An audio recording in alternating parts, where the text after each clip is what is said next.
رہا ہے، بہت غیرت والا ہے وہ. ہم نے بہت رحیم و کریم جان کر اس کو گناہ کیا، بہت رحیم و کریم اس کو جان کے گناہ کیا. بلکہ کچھ لوگ تو یوں کہتے ہیں خدا حشر میں پوچھے گا زاہدوں سے گناہ کیوں نہ کیا، کیا خدا کریم نہ تھا؟ حضور فرماتے نیک بن کے خدا سے ڈرنا اسی کو خشیت کہتے ہیں، اسی کو خشیت کہتے ہیں. اللہ سے ڈرنے والے وہ ہیں جو نیکیاں کر کے بھی ڈرتے رہے، اس لیے کہ گنہگاروں سے پوچھے گا تم نے گناہ کیوں کیا تھا، اور نیکوکاروں سے پوچھے گا نیکی کی توفیق دی تھی اس کا شکر ادا کیوں نہیں کیا. بات تو یہ حضرت ایوب علیہ السلام نے کتنا صبر کیا. اللہ نے نعم العبد کہا، نعم العبد کا جناب ایوب کو. ایک دن خود ہی کے صبر پر ناز کرنے لگے. اللہ دیکھا میں نے کیسا صبر کیا.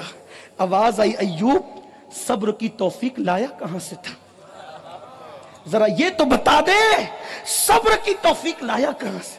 اس لیے مدرسے میں چندہ دے کے غرور نہ کیا کرو، اس لیے کہ دولت لائے کہاں سے. مولوی پہ احسان نہیں کرتے چندہ دے کر، اپنے آپ پہ احسان کرتے ہیں.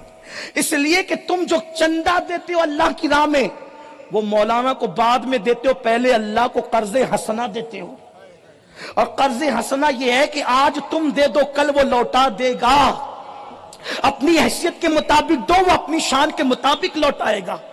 تو اس لیے نیکیوں پہ اترانا نہیں، نیکیوں پہ تکبر نہیں کرنا. وہ بہت غیرت والا ہے، بہت غیرت والا ہے. جو بات سمیٹ رہا تھا، مجھے سردی کا آپ کا احساس ہے کہ کیونکہ میں پہلے بیٹھا ہوا تھا نا، تو مجھ جیسے سے سردی برداشت نہیں ہو رہی تھی، تو میں نے کسی اللہ کے بندے نے چادر ڈال دی. اللہ اس پہ رحمت کی چادر ڈال دی. پتہ نہیں کون بندہ تھا، اللہ اسے جزائے خیر عطا فرمائے. مجھے احساس ہے جو میری کیفیت تھی وہ آپ کی بھی ہوگی، لیکن بات میں اب بہت دیر تک آپ کو امتحان میں نہیں رکھنا چاہتا. اتنا ضرور کہتا ہوں وہ غیرت والا ہے، بہت غیرت والا ہے. اگر سننا چاہتے ہیں تو ایک روایت پڑھنا چاہتا تھا، دو کر دوں اگر سننا چاہتے ہیں تو. سنیں غور سے. ایک صحابی کا وصال ہوا، توجہ کرنا اس کی غیرت. ایک صحابی کا وصال ہوا، ان کا نام سعد تھا. ان کو رسول پاک نے سید الانصار کا لقب عطا فرمایا. کیا لقب؟ سید الانصار، انصار کا سردار. اور جب ان کا وصال ہوا تو حضور نے فرمایا جب اس کی روح جا رہی تھی آسمانوں پر تو اس کی روح دیکھ کر عرش خوشی سے جھوم رہا تھا. جس کی روح دیکھ کر عرش خوشی سے جھومے وہ جناب سعد. عرش پر دھومے مچے وہ مومن صالح ملا، فرش پر ماتم رچے وہ طیب و طاہر گیا. جس کی روح کو دیکھ کے خدا کا عرش جھومے وہ کتنی عظیم ذات ہوگی. تیسری بات، ان کے جنازے میں 70,000 فرشتے زمین پر آئے. یہ جناب سعد سمجھ گئے. اور فرشتوں کا آنا اتنی فضیلت کا حامل نہ تھا ان کے لیے جتنا رسول اللہ کی جنازے میں شرکت فضیلت کی حامل تھی. کیونکہ ان کے جنازے میں 70,000 فرشتے تو تھے، لیکن جس کی خیرات فرشتوں کو ملتی ہے وہ جان ایمان بھی سعد کے جنازے میں ہے. اب دھیان سے سننا، جس کو سید الانصار حضور کہے، 70,000 فرشتے جس کے جنازے میں آئے، عرش جس کی روح کو دیکھ کر جھومے وہ کتنا نیک ہوگا. اس کی پرہیزگاری میں کوئی شک. چوتھی چیز، جب حضور نے ان کو دفن کیا مٹی ڈال دی گئی تو سرکار کے چہرے پہ افسردگی کے آثار ظاہر ہوئے. لوگ کبھی مجھ سے کہتے ہیں کہ قوم کو اتنا مایوس نہ کیا کرو. واللہ میں مایوس کرنے نہیں آیا، لیکن حقائق تو بہرحال حقائق. آپ مجھے بہت معاف کرنا، میں یہ نہیں کہوں گا کہ فلاں صاحب کو دیکھ لو آپ جنتی ہو جاؤ گے. جس کو دکھا کے تم جنت بانٹ رہے ہو نا، ان کا بھی کیا جنتی ہونا یقینی ہے.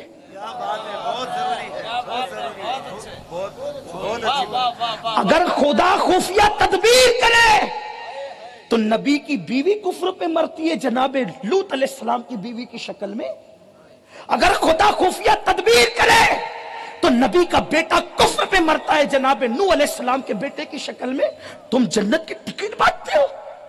کیا مجموع الزوائد کی روایت تمہاری نظروں سے نہیں گزری کہ جو اپنے آپ کو قطعی اور یقینی جنتی سمجھے اور خدا کا خوف نہ ہو، میں محمد اعلان کرتا ہوں کہ وہ جہنمی ہے. جن کو رسول اللہ نے جنت کی بشارت دی تھی، ابو بکر فی الجنہ، عمر فی الجنہ، عثمان فی الجنہ، علی فی الجنہ، سعد فی الجنہ، سعید فی الجنہ، ابو عبیدہ فی الجنہ، طلحہ فی الجنہ، سعید فی الجنہ، ان کے لیے حضور نے جنت کی بشارت دی تھی. وہ رات رات بھر مصلی پہ روتے تھے. صدیق اکبر کہتے تھے کاش میں دن کا ہوتا اور لوگ مجھے جلا دیتے، قیامت کے دن خدا کی بارگاہ میں جواب دینے سے بچ جاتا. فاروق اعظم کہتے تھے پرندہ ہوتا پرندہ، لوگ ذبح کر کے کھا جاتے، قیامت کے دن جواب دینے سے بچ جاتا. جن کو نبی جنت کی بشارت دے وہ رو رہے اور تم کہہ لگا رہے ہو، کہہ لگا رہے ہو ہم جنت میں نہ جائیں گے تو کون جائے گا. ہم یہی ہے نا. کیا ہو گیا تمہیں؟ بی بی زہرا پاک. کون بی بی زہرا؟ جس کا شوہر ولیوں کا سردار، جس کے بیٹے جنتی جوانوں کے سردار، جس کے بابا نبیوں کے سردار، وہ خود جنتی عورتوں کی سردار. میر سید محمد بن گرامی رحمت اللہ علیہ اپنی کتاب میں لکھتے ہیں کہ بی بی زہرا پاک نے ایک دن رسول اللہ سے پوچھا آقا جنت میں سب سے پہلے مردوں میں جنت میں سب سے پہلے کون جائے گا؟ تو کہا بیٹی تیرے بابا کے سوا کون جائے گا؟ تمہارے ابا جائیں گے جنت میں سب سے پہلے. تو پوچھا حضور عورتوں میں کون جائے گا؟ تو کہا وہ مریم جائے گی. چہرے پہ افسردگی آ گئی. ابا جان مریم؟ ہاں بیٹی مریم. ابا جان میں نے تو یہ سوچا تھا کہ مردوں میں آپ نے اپنا نام لیا ہے تو عورتوں میں آپ میرا نام لیں گے. ابا جان آپ نے تو مریم کا نام لیا. مسکرا کے کہا میری بیٹی جائے گی تو مریم ہی پہلے جنت میں، لیکن کس شان سے کہ جس سواری پر تو بیٹھی ہوگی نا اس کی لکیر مریم کے ہاتھ میں ہوگی. تو مخدومہ بن کے جائے گی، وہ خادمہ بن کے جائے گی. جس کی خادمہ مریم ہو، خادمہ کی یہ شان ہے، مخدومہ کی شان کیا ہوگی، ہے نا. اور پھر کب سب سے پہلے، اگر حضرت مریم کی منقبت پڑھوں تو لمبی ہوگی بات لیکن نہیں پڑھنا اس وقت، تو میرا عنوان نہیں ہے. جس کی سواری کی لکیر اتنی عظیم عورت کے ہاتھ میں ہوگی جسے مریم کہتے ہیں، وہ کتنی عظیم ذات ہے. سیدہ فاطمہ بھی پوری رات عبادت میں گزرتی، پوری رات. اور جب رات گزر جاتی تو کہتی اللہ تو نے رات اتنی چھوٹی بنائی، اتنی چھوٹی کہ فاطمہ دل کھول کے سجدہ بھی نہ کر سکے. اور آپ کہتے ہیں یار ہمیں نماز کی کیا ضرورت ہے، ہمیں تو غوث پاک بخشوا. یہ غوث پاک نہیں، غوث پاک کی امی ہے جس کی جوتیاں سر پہ رکھ کے غوث پاک بنتے ہیں. جس کی جوتیاں سر پہ رکھ کر غوث پاک بنتے ہیں، جس کا نام آنے پہ غریب نواز کی گردن ادب سے خم ہو جاتی ہے. یہ وہ بی بی زہرا ہے. اگر کسی کو یہ کہنے کا حق ہے کہ جنت میرے باپ کی تھی تو وہ فاطمہ الزہرا کی ذات.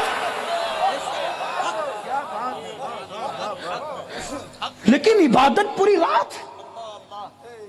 اور یہاں حال یہ ہے، ہم جنت مایوس کرنے نہیں آیا ہوں، لیکن جن لوگوں کا حال یہ کہ جن کی بیٹیاں بے پردہ گھومے، جن کا حال یہ کہ جنہیں کلمہ صحیح پڑھنا نہیں آتا وہ جنت کے دعوے دار. کب تک جنت کی ٹھیکیداری کرو گے؟ کیا رسول اللہ کا یہ فرمان تم نے نہیں سنا؟ چلے بات دور نکلتی جا رہی ہے. تو عرض یہ کر رہا تھا کہ اللہ کے رسول علیہ السلام نے جب سعد کی قبر بنائی، حضور کے چہرے پہ افسردگی کے آثار آ گئے. حضور نے تکبیر پڑھی، تسبیح پڑھی، دعا کی، پھر حضور کا چہرہ خوشی سے تمتمانے لگا. صحابہ نے پوچھا آقا آپ کے چہرے پہ افسردگی کیوں آئی تھی؟ ہم نے دیکھا آپ کے چہرے پہ افسردگی آئی تھی. پھر آپ نے تکبیر تسبیح پڑھی، دعا کی تو آپ کے چہرے پہ خوشی آ گئی۔ غیبدہ نبی نے فرمایا توجہ میرے سنیوں دھیان دینا، بہت بھولے ہو تم، بہت بھولے ہو، بہت بھولے ہو۔ کس بلا کی میں سے سرشار ہوں، اس کی غیرت سے ڈرو۔ سرکار کہتے میرے چہرے پہ جو افسردگی آئی تھی اس کی وجہ یہ تھی کہ تمہارے اس نیک بھائی پر، کس پر؟ ان کو نیک جلسے کا ناظم نہیں کہہ رہا ہے، ان کو نیک محبوب خدا کہہ رہے ہیں۔ اگر وہ کسی بد کو بھی نیک کہہ دے تو وہ نیک ہو جائے۔ تمہارے منہ سے جو نکلی وہ بات ہو کی رہی۔ حضور کہتے تمہارے اس نیک بھائی پر قبر تنگ ہو گئی تھی اور اس کی قبر اس کو دبانے لگی تھی۔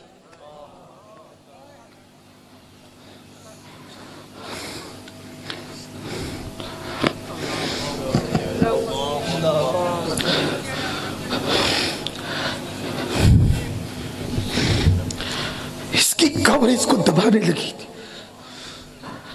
اس کی قبر، نیک بھائی کی قبر اس کو دبانے لگی، تنگ ہو گئی تھی قبر۔ زمین کے اوپر نبیوں کے بعد صحابہ سے بڑا مرتبہ کسی کا نہیں۔ لوگ تمنا کرتے کہ ایک بار خواب میں حضور کا جلوہ نظر آئے، صحابہ نے خواب میں نہیں، عالم بیداری میں حضور کو دیکھا، اپنے مال ان پہ نثار کی، ان کے لیے وطن چھوڑ۔ یہی ساتھ تھے، ساتھ بدر کی جنگ میں کہتے تھے یا رسول اللہ ہم موسیٰ کی قوم کی طرح چھوڑ کے نہیں بھاگیں گے، جب تک جسم میں خون کا ایک قطرہ رہے گا ہم آپ کی نالین پہ دھول بھی نہیں آنے دیں۔ یہ وہی ساتھ ہے، وہ ساتھ ہے یہ۔ حضور کہتے اس کی قبر اس کو دبا رہی تھی۔ کون سی نیکی نہیں تھی پاس میں؟ ہر نیکی ہے، ہر نیکی ہے۔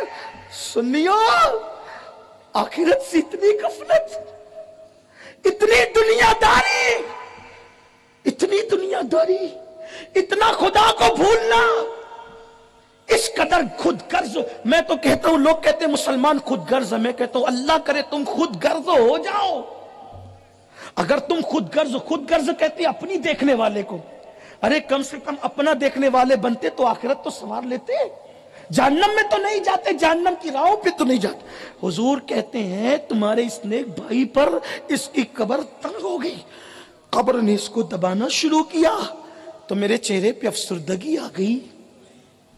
کیوں قبر نے دبایا اس نیک کو جس کی روح دیکھ کے عرش جھومے، جس کے جنازے میں 70,000 فرشتے آئے؟ محبوب خدا آخر کیوں دبایا قبر نے؟ تو محدثین لکھتے ہیں، اگرچہ محدثین نے وجہ لکھنے میں بہت باتیں کی ہے، لیکن میں آپ کے سامنے جو بات بہت محتاط انداز سے کر رہا ہوں وہ یہ ہے، محدثین نے لکھا ہے کہ وہ بکریاں چراتے تھے اور بکریاں چرانے میں اتنے مصروف ہو جاتے تھے کہ جب بکریاں پیشاب کرتی تھی تو لاشعوری طور پہ، جان بوجھ کے نہیں، لاشعوری طور پہ بکریوں کے پیشاب کے چھینٹوں سے وہ بچ نہیں پاتے تھے۔ بکریاں جو پیشاب کرتی تھی اس کے ناپاک چھینٹوں سے وہ بچ نہیں پاتے تھے، تو لاشعوری طور پہ بکریوں کے پیشاب سے نہیں بچتے تھے، اس لیے قبر نے ان کو دبانا شروع کیا۔ کسے؟ صحابی کو۔ نیکوں کے لیے اس لیے عبرت کی باتیں کی جاتی ہے تاکہ ہمیں درس ہو۔ ان کا تو مسئلہ ہی حل ہو گیا قیامت تک، کیونکہ حضور نے دعا کر دی، قبر پھر کشادہ ہو گئی، قبر جنت کے باغوں میں سے۔ لیکن ہمارے لیے عبرت کی بات کیا ہے؟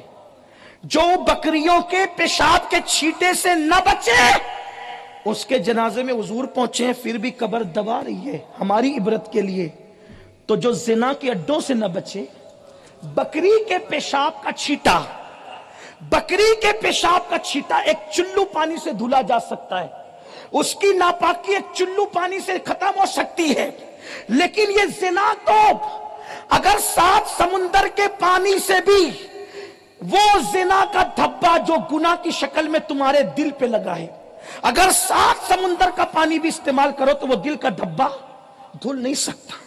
وہ جوؤں کے اڈوں پر جانے کی گندگی جو ہمارے دل پہ لگ گئی ہے، وہ ماں باپ کا دل دکھانے کی گندگی جو ہمارے دل پہ لگ گئی ہے، وہ عورتوں پہ بدنظری کرنے کی گندگی جو ہمارے دل پہ لگ گئی ہے، وہ سود جس کے بارے میں رسول پاک فرماتے ہیں جس نے ایک لقمہ سود کا کھایا گویا اس نے اپنی ماں کے ساتھ 36 مرتبہ زنا کیا۔ وہ جو گندگی اپنے دلوں پہ لگ گئی ہے، راتوں رات کروڑ پتی بننے کے چکر میں لاٹری کھیلنے والوں، کرکٹ پر جوا کھیلنے والوں، الگ الگ انداز سے جوا کی انجمنیں سجانے والوں، یہ جو گندگی دل پہ لگی، قبر تنگ نہ ہوگی؟ قبر میں کیا انجام ہوگا، کیا حشر ہوگا؟ خدا کے لیے تمہاری منت کرتا ہوں، لوگ کہتے ہیں ہاتھ جوڑتا ہوں، میں تمہارے سامنے تمہاری منت کر رہا ہوں، اپنی آخرت کا سوچ لو۔ موت کی تلوار سر پہ لٹک رہی ہے میرے عزیز، بہت جلدی اللہ کا فرشتہ آئے گا۔ 50 سال 100 سال کتنا بھی جی لو، ایک دن پلٹنا ہے، اس لیے توبہ کر لو۔ آج اللہ تم سے صلح کرنے کے لیے تیار ہے۔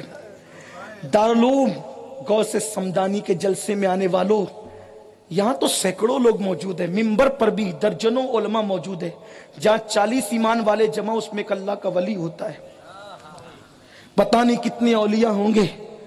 توبہ کر لو، سچی توبہ کر لو۔ طالب علم قبرستان کے قریب سے گزرے تو 40 دن تک عذاب اٹھایا جاتا ہے، یہاں تو طلبہ کا مسکن۔ توبہ کر لو، چھوڑ دو گناہ، ورنہ تمہاری داستان تک بھی نہ ہوگی داستانوں میں۔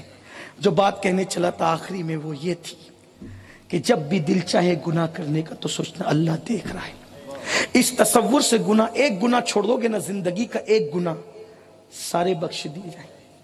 جب کاروں میں سفر کرتے ہو نا گانے لگا کر تو سوچا کرو اسی حالت میں ایکسیڈنٹ ہو گیا اور موت آ گئی تو؟ حجام کی کرسی پہ بیٹھ کے جو داڑھی مڈاتے ہو تو سوچو اسی حالت میں موت آ گئی تو کیا منہ دکھاؤ گے؟ جب کسی عورت پر نظر اٹھاتے ہو سوچا کرو اسی حالت میں موت آ گئی تو اللہ کو منہ کیا دکھاؤ گے؟ حدیث پاک کا مفہوم ہے، عبداللہ ابن عمر اس حدیث کے راوی ہے، علامہ ابن الجوزی نے اس کو لکھا ہے، جس کو میں اپنے الفاظ کے جامع میں پیش کر کے بات ختم کرنا چاہتا ہوں، اس امید پر میں اور آپ سب توبہ کریں گے۔ یہ نیک لوگ ہیں، ان کی موجودگی میں ہم سب، میں آپ ہی میں سے ہوں، بلکہ اللہ کے بندوں میں اگر سب سے زیادہ کوئی مجرم ہے تو وہ میں ہوں، میں آپ میں سے ہوں۔ ہم جب نصیحت کرتے ہیں تو آپ کو بھی اور اپنے آپ کو بھی نصیحت کرتے ہیں۔ ہم نصیحت کے قابل کہاں ہیں؟ جب کبھی خیال آتا ہے کہ حضور نے فرمایا کہ مقرروں کے ہونٹ آگ کی کینچی سے کاٹے جائیں گے تو دل کہتا ہے کہیں ہم ان میں سے تو نہیں۔ خطابت کے جوہر سب کو دکھائے، خود کی زندگی کیا ہے؟ خود کی زندگی کیا ہے؟ بہت غیرت والا ہے وہ، ایک خطا اجتہادی پر جب آدم کو جنت کے باہر کر سکتا ہے تو ہزاروں پاپ کے باوجود ہمیں جنت میں کیسے لیا جائے گا؟ یوسف کہہ دیں، کہہ نہیں دے، صرف سوچ لے، میرے تو 11 بھائی ہے، 11، جب کوئی مجھے مارے گا تو جان دے کے بچا لیں گے۔ بھائیوں کو دشمن بنا دیا، جب بھائیوں نے لات سے مارا تو جناب یوسف ہنس پڑے۔ بھائیوں نے کہا ہنستا ہے؟ کہا ہاں، قدرت کی طرف سے تعدیب پہ ہنس رہا ہوں کہ میں نے تو کہا تھا کہ 11 بھائیوں کا 11 بھائی ہیں میرے، میں ان کا ایک بھائی ہوں، 11 کا 12واں بھائی ہوں، مجھے کوئی مارے گا تو بچانے آئیں گے۔ افسوس میں نے یہ کیوں نہ سوچا کہ بچانے والی ذات تو صرف میرے اللہ کی ہے۔ آج پتہ چل گیا کہ بھائی بچانے والے نہیں ہے، میرا یار بچانے والا، میرا رب بچانے والا۔ اتنی سی بھی اس لیے یہ اس لیے نہیں ہوتا کہ خدا ان سے ناراض ہوتا ہے، نہیں، بات اتنی ہے کہ دوسروں کا بچہ گالی دے کے بھاگ دے تو افسوس نہیں ہوتا، اپنا بچہ نظریں چرائے تو تھاپ مار کے کہتے ہیں تو اس لیے تھا، اپنائیت کا اظہار کیا جاتا ہے۔ تو اللہ والوں کو بہت جلدی سے تعدیب کی جاتی ہے کیونکہ وہ ہیں اس کے پیارے، ورنہ لوگ اتنا پاپ کرتے ہیں کہاں کیا ہوتا ہے نا، یہی بات۔ وہ غیرت، اس کی غیرت سے ڈرو۔ عبداللہ ابن عمر رضی اللہ تعالیٰ راوی ہیں اور اپنے الفاظ کے جامع میں کہہ رہا ہوں، سرکار نے اس روایت کو بہت مرتبہ بیان کیا۔ ابن عمر کہتے ہیں کہ میں بچہ تھا، اس کے باوجود بھی 7 بار میں نے یہ حدیث سنی اس کا مطلب حضور کو یہ واقعہ کتنا پسند تھا، حضور کتنی بار بار اس کو بیان کرتے۔ اگر لوگوں کے اکتانے کا خوف نہیں ہوتا تو میں اپنی ہر تقریر کا اینڈ اسی پہ کرتا، اگر مجھے خوف، کیونکہ حضور جب اس کو بار بار بیان کرتے تو ہم نے کتنا بیان کیا، حضور کو پسند کتنا ہے۔ حضور فرماتے بنی اسرائیل میں ایک جوان تھا، اس کا نام کفل تھا، اور کفل تھا بڑا پاپی، اپنے الفاظ کے جامع میں کہہ رہا ہوں، بہت پاپی تھا۔ ہر رات اس کے بستر پہ کوئی نئی لڑکی ہوتی اور وہ بہت دولت مند تھا، اور وہ دولت کے نشے میں لوگوں کے حسن کو اور جسم کو خریدتا تھا۔ ایک دن وہ اپنے نفس کی پیاس بجھانے کے لیے کسی شکار کی تلاش میں تھا، کیا دیکھا، ایک خوبصورت لڑکی آ رہی ہے، لیکن وہ محلے کے ہر فرد سے قرض مانگتی ہے کہ مجھے قرض کی ضرورت ہے، قرضہ دو۔ کسی نے اس کو دیا نہیں، اس لیے کہ زاہدان خشک بہت سماج میں موجود ہے، وہ سمجھتے ہیں کہ صرف تسبیح اور مصلی کا نام اسلام ہے۔ اقبال کہتے ہیں کہ درد دل کے واسطے پیدا کیا انسان کو، ورنہ عبادت کے لیے کچھ کم نہ تھے، کر رہا ہوں بیان۔ لوگ کہتے ہیں سود پہ کنٹرول کرو، میں کہتا ہوں مسلمان قرضہ دینا شروع کرے، سود پہ خود بخود کنٹرول ہوگا۔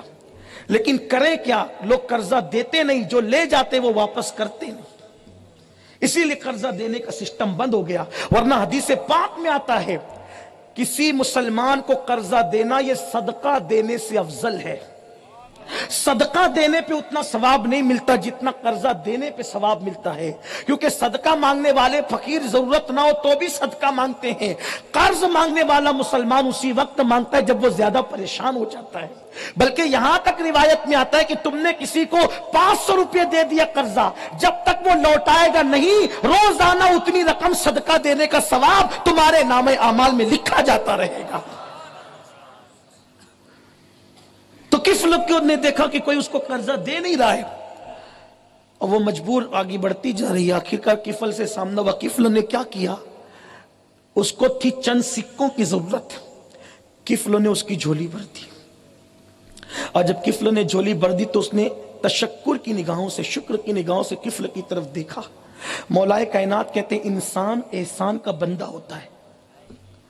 جب شکر کی نظر سے اس لڑکی نے دیکھا نا تو کفل نے کہا یہ دیکھ کہ میں تجھ پہ احسان نہیں کرتا، اتنا چاہتا ہوں کہ تو تھوڑی دیر کے لیے میرے گھر چل اور میرے ساتھ بیٹھ کر باتیں کر۔ وہ لڑکی چل پڑی۔ یہاں پھر وہی بات کہتا ہوں، اگر مسلم بیٹیاں غیروں کے ساتھ بھاگ رہی ہے تو کہیں نہ کہیں ان کو پیٹ کی آس بھی لے جا رہی ہے، ان کی غربت بھی ان کو لے جا رہی ہے۔ ہمیں اس پر بہت سنجیدگی سے غور کرنا ہو، خود غرض بننے کی بجائے یہ سوچنا ہو کہ اللہ نے ہماری روزی میں بہتوں کا حصہ رکھا ہے، اللہ نے ہمیں دیا ہے، اوروں کا بوجھ اٹھانے کے لیے بھی دیا ہے۔ آس پاس پڑوس پہ خیال کرو۔ اور آپ سے کہتا ہوں کہ غوث پاک رضی اللہ تعالیٰ فرماتے اگر خدا کو ڈھونڈنا ہے تو غریبوں میں ڈھونڈو، کیونکہ میں نے اللہ سے پوچھا اللہ تو کہاں ہے، میں تجھے کہاں ڈھونڈوں، تو کہا غریبوں میں تلاش کر۔ مطلب یہ کہ اللہ کی رحمت تمہیں غریبوں کی بستیوں میں ملے گی۔ تو کفل نے کہا چل میرے گھر چل کے تھوڑی دیر بیٹھ جا۔ وہ لڑکی ساتھ چل دی۔ کفل نے ساری کھڑکیاں دروازے بند کر دیے، اور بند کرنے کے بعد کفل دھیرے دھیرے بات کرتے کھسکتا رہا، حتیٰ کہ اس کی آبرو پہ جب ہاتھ ڈالنے کے لیے بڑھا وہ کھڑی ہو گئی، اس کے پورے وجود پہ کپ کپی طاری ہو گئی، پورا وجود کانپنے لگا۔ کفل نے کہا کسی نے تیری مدد نہیں کی، تو کس سے ڈر رہی ہے؟ اچھا اگر کوئی مدد بھی کرتا تو کوئی دیکھ تو نہیں رہا ہے، ساری کھڑکیاں دروازے میں نے بند کر دیے۔ لڑکی نے کہا کفل مجھے پتا ہے تو نے یہ گناہ بار بار کیا ہے جو تو کرنے جا رہا ہے، لیکن میں نے کبھی نہیں کیا۔ مجھے یاد آ گئی کہ قیامت کے دن اللہ جب مجھ سے پوچھے گا کہ تو نے کفل کے ساتھ زنا کیوں کیا تھا، تو میں جواب دینے کی طاقت کہاں سے لاؤں گی، میرے منہ میں وہ طاقت کہاں سے آئے گی کہ میں اپنے اللہ کو جواب دے سکوں۔ ساری کھڑکیاں اور دروازے بند ہو چکے ہیں، لیکن اللہ اور بندے کے درمیان جو دروازہ ہوتا ہے اس کو کوئی بند نہیں کر سکتا۔ میرا اللہ مجھے دیکھ رہا ہے اور تجھے بھی دیکھ رہا ہے، میں کیا جواب دوں گی خدا کو؟